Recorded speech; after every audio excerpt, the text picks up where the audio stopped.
Hi friends, now in this topic we will discuss some of the properties of the bases. We have learned what a base is. Now we will discuss some of the properties of the different bases. Bases, they have a bitter taste and they are slippery in touch,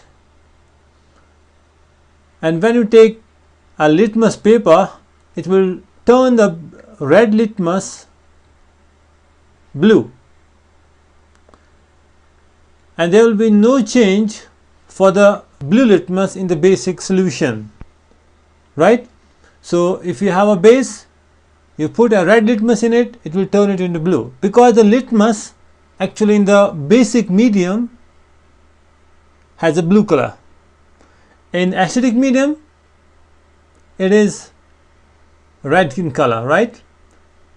So litmus in basic solutions turn red litmus to the blue, and there will be no change for the blue litmus, right, in the basic solutions. Another thing is, bases have the bases are corrosive in nature.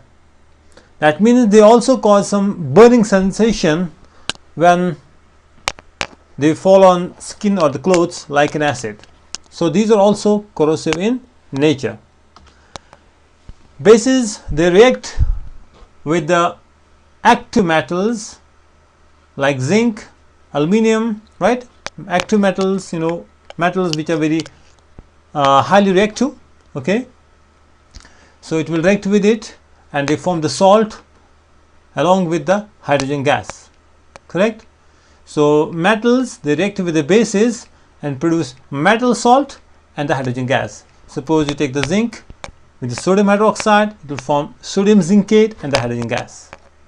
The salt of this zinc and the hydrogen gas, correct? Similarly, aluminium will also react and form the sodium aluminate and hydrogen gas. So hydrogen gas you can get from the action of metals with the alkalis. Similarly, we can get the hydrogen gas by treating these active metals with acids. That thing we have learned in our previous video.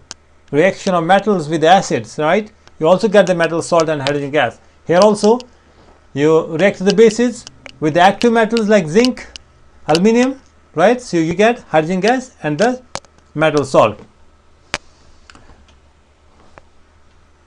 Bases react with the non-metal oxides. So if you take a base, react with a non-metal oxide, you get again the salt plus water. Similar to the acids, right? When you take an acid, but acids react with the metallic oxides, correct? Acids react with metallic oxides, okay? Bases react with non-metal oxides, correct? And you get a salt plus water. So that means bases, when they react with the non-metal oxides and they get the salt and the water, we can get a conclusion that non-metal oxides are acidic in nature. Why they are acidic in nature? Because they neutralize the effect of the base, correct? They neutralize the effect of the base, so we can say they are acidic in nature. Non-metal oxides are acidic in nature. And the metal oxides, in our last video we have learned that non-metal oxides are basic in nature, right? Bases, normally when you dissolve in the water, they give hydroxide ions, and that's why those bases which produce hydroxide ions in the aqueous solution, we call them as alkalis. Okay, any base which can produce a hydroxide ion is alkaline, right? So like suppose we can take a sodium hydroxide in water, in H2 it produces the hydroxide ions. It produces the sodium ions, aqueous sodium ion plus hydroxide ions. Okay, so you get the hydroxide ions. So NaOH it's a base and it's alkali also, right? But not all bases are alkaline, right? Not all bases will be called as alkalis. Suppose we have ammonia. Ammonia is a base, okay, but it can't produce the hydroxide ions. So ammonia is not an alkali. So all alkalis are basic, but not all bases are alkalis.